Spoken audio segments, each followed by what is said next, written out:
স্বাগতম সকলকে WBPSC text বুকে।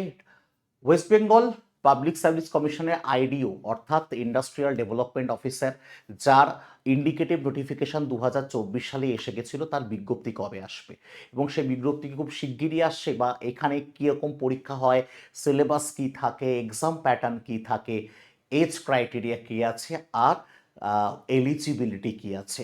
তো সবার আগে বলি যে পিএসসির চেয়ারম্যান অনিল স্যার কিন্তু জানিয়েছেন যে এই কয়েক দিনের মধ্যে ভেরি ইমিডিয়েট বেসে তারা 8,006টা শূন্য পদে সবার আগে নিয়োগ করবেন।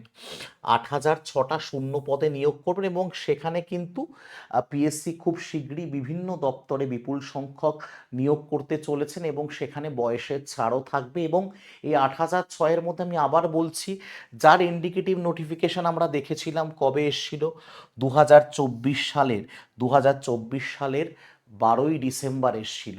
এবং আমি আশা রাখছি এই ভ্যাকান্সির মধ্যে কিন্তু ইন্ডাস্ট্রিয়াল ডেভেলপমেন্ট অফিসারও থাকবে এবং এখানে ভ্যাকান্সি কম থাকে, এখানে ম্যাক্সিমাম হয়তো 200 ভ্যাকান্সি দেখতে পারবে, কারণ এই পোস্টটা সবার জন্য নয়, এটা সবার আগে বুঝতে হবে।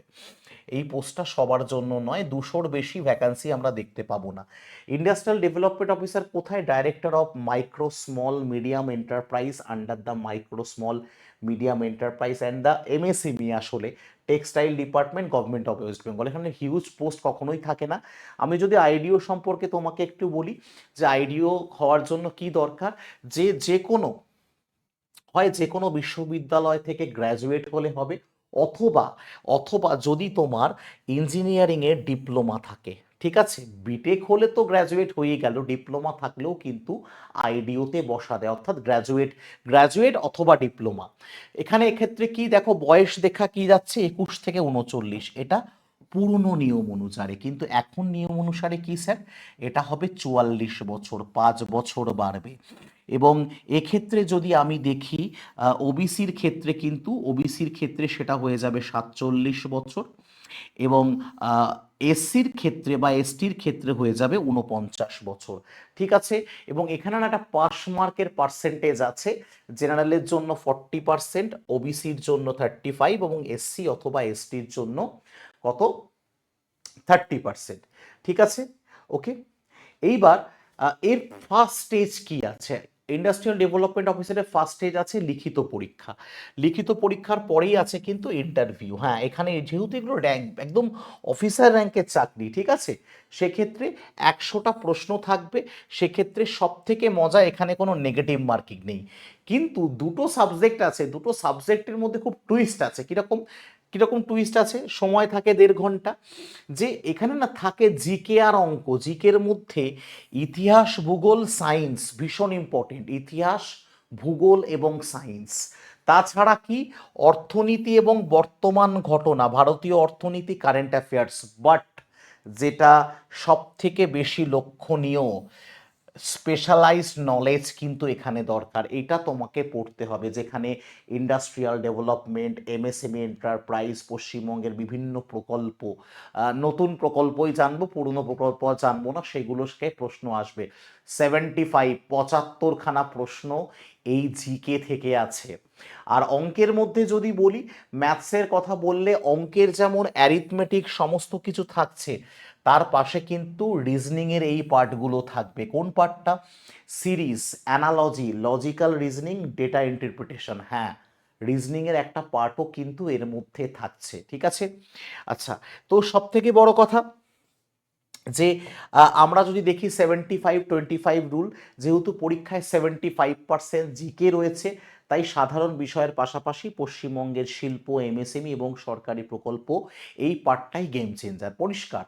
এখান থেকে যে, কারণ এই নাম্বারটা, এইটাই কাট অফ নম্বর, ফাইনালে এটা গিয়ে অ্যাড হবে, ঠিক আছে। তো পরিষ্কার বিষয়। এবং অঙ্ক রিজনিং হচ্ছে কি হলো তোমার, কি বলবো, শির দ্বারা, যেখানে 25-এ 25 তোলা যায়, এখানে 75 তোলা যায়, এবং তার জন্যই তোমাকে বেসিক থেকে প্রিপারেশন নিতে হবে। যদি অঙ্কে 25-এ 25 তুলতে হয় এবং জিকেতে যদি 50+ স্কোর করতে হয়, সেক্ষেত্রে শুরুটা এখন থেকে করতে হবে, নোটিফিকেশন বেরোনোর পর থেকে নয়। তাই জন্য আমরা অলরেডি কিন্তু পিএসসি ফাউন্ডেশন নির্মাণ ব্যাচ আমরা শুরু করেছি, যেখানে আমরা 4টে এক্সামকে টার্গেট করেছি: PSC IDO, PSC motor vehicle inspector non technical, miscellaneous এবং ক্লার্কশিপ। এই ব্যাচটা আপনি কমপ্লিট করলে বা তুমি কমপ্লিট করলে টোটালি এই 4টে পরীক্ষার জন্য প্রস্তুত হয়ে যাবে, যেখানে থাকছে হচ্ছে 700-র বেশি মক টেস্ট, 7খানা ইবুক, এবং অলরেডি আমরা একটা কমপ্লিট রেকর্ডেড ব্যাচ দিয়ে রেখেছি, এবং যেটা চলছে তার লাইভ এবং রেকর্ডিংও পাচ্ছেন, কমপ্লিট রেকর্ড ব্যাচও পাচ্ছেন। এবার পরিষ্কার বলি, এই স্বাধীনতা দিবসে টেক্সটবুক তোমাদের জন্য অভূতপূর্ব একটা সুযোগ নিয়ে এসেছিল, যেখানে সাধ্যের মধ্যে প্রত্যেকে সাত পূরণ করে নিয়েছো, যে মাত্র 790 টাকায় 15 মাসে সমস্ত পরীক্ষা, অর্থাৎ স্টেটের সমস্ত পরীক্ষা, সেন্ট্রালের সমস্ত পরীক্ষার batch, mock test, PDF note, বই সব পেয়ে গেছো। অনেকেই টাকাটাও জোগাড় করতে পারেনি। আজ রবিবার সব কিছু বন্ধ, তো আজ রবিবারও কিন্তু এই অফারটা এক্সটেন্ড হয়েছে। তো যারা নিতে চাইছো তাদের কাছে আবার বলছি, 790 টাকায় কিন্তু সুপার পাস লাইভ আবার পেয়ে যাচ্ছ। জাস্ট আজকের দিনটাই লাস্ট, ঠিক আছে? যাও, এটা কাদের জন্য আবার বললাম, যারা নিতে পারেনি সবার এটা নেওয়ার প্রয়োজন নেই, ঠিক আছে? রাজ্যের সমস্ত পরীক্ষার ব্যাচ তুমি পেয়ে যাচ্ছ, পিএসসি মিসলেনিয়াস থেকে শুরু করে আইসিডিএস, গ্রাম panchayat, motor vehicle inspector, IDO, everything পাচ্ছ। এবং সেন্ট্রালের SSC GD, MTS, RRB group D, NTPC, section controller, SSC CGL, banking, সিটেটের মতো সমস্ত এক্সামের ব্যাচ পাচ্ছ, সাথে 1 লাখ মক টেস্ট, 7খানা বই যেটা প্রিন্ট করে পড়তে পারবে বাংলাতে, PDF note, previous year paper. তো যারা নিতে চাইছো এই নাম্বারে সরাসরি হোয়াটসঅ্যাপ করো, হোয়াটসঅ্যাপ করলে লিঙ্ক পেয়ে যাবে, ওই লিঙ্কে গিয়ে পে করে দিয়ে স্ক্রিনশট পাঠিয়ে দিও। ব্যাস, এর থেকে বিশেষ কিচ্ছু বলার নেই। খুব শিগগিরই নোটিফিকেশান আসবে, এবং এলে তখন আরও ডিটেলে আমরা প্রত্যেকটা সিলেবাসকে পুঙ্খানুপুঙ্খ বিশ্লেষণ করব। ভিডিওটা ভালো লাগলে জানিও, আর অবশ্যই এই আপডেটটা তুমি সবার আগে কোথায় পাবে? এই আপডেটটা পাবে শুভম স্যার টেক্সট বুক এই টেলিগ্রাম চ্যানেলে। যারা এখনও জয়েন করোনি তারা শুভম স্যার টেক্সট বুক এই টেলিগ্রাম চ্যানেলটা জয়েন করে নিও। জয় হিন্দ।